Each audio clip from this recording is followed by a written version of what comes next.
Diary of a Wimpy Kid, Dog Days. June, Friday. For me, summer holidays are basically a 3-month guilt trip. Just because the weather's nice, everyone expects you to be outside all day, frolicking or whatever. And if you don't spend every second outdoors, people think something's wrong with you.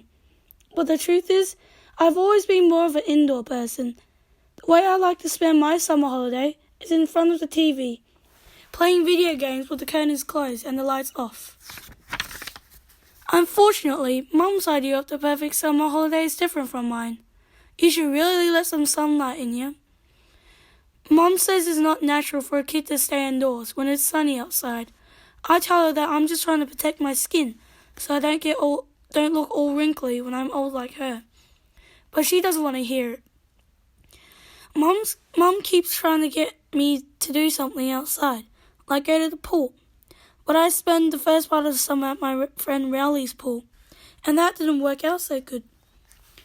Rowley's family belongs to a country club, and when school let out for the summer, we were going there every single day. Then we made the mistake of inviting this girl named Trista, who just moved into our neighborhood. I thought it would be really nice of us to share our country club lifestyle with her. But 5 seconds after we got to the pool, she met some lifeguard and forgot about the guys who invited her there. The lesson I learned is that some people won't think twice about using you, especially when there's a country club involved. Me and Rowley were better off without a girl hanging around anyway. We were both bachelors at the moment, and during the summer, it's better to be unattached. A few days ago, I noticed the quality of service at the country club was starting to go down a little. Like sometimes the temperature in the sauna was a few degrees too hot.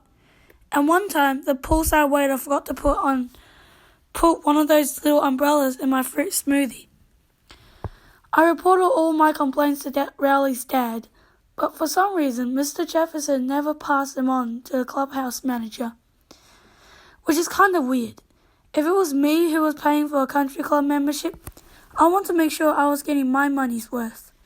Anyway, a little while later, Rowley told me he wasn't allowed to invite me to his pool anymore, which is fine with me. I'm much happier inside my air-conditioned house, where I don't have to check my fizzy drink can for wasps every time I go and take a trip. Like I said, Mum keeps trying to get me to go to the pool with her and my little brother, Manny. But the thing is, my family belongs to the local pool, not the country club. And once you've tasted the country club life, it's hard to go back to being an ordinary Joe at the local pool. Besides, last year I swore to myself that I would never go back to that place again. At the town pool, you have to go through the change room before you can go swimming. And that means walking through the shower area where grown men are soaping down right out in the open. The first time I walked through the men's change room at the local pool was one of the most traumatic experiences of my life. I'm probably lucky I didn't go blind, seriously. I don't see why Mum and Dad bother to try and protect me from horror movies and stuff like that if they're going to expose me to something about 1,000 times worse. I really wish Mum would stop asking me to go to the local pool, because every time she does, it puts images into my mind that I've been trying hard to forget. Well, now I'm definitely staying indoors for the rest of the summer. Mum had a house meeting last night and said money is tight this year and we can't afford to go to the beach, which means no family holiday. That really stinks. I was looking forward to going to the beach this summer, not because I like the ocean and the sand and all of that, because I don't.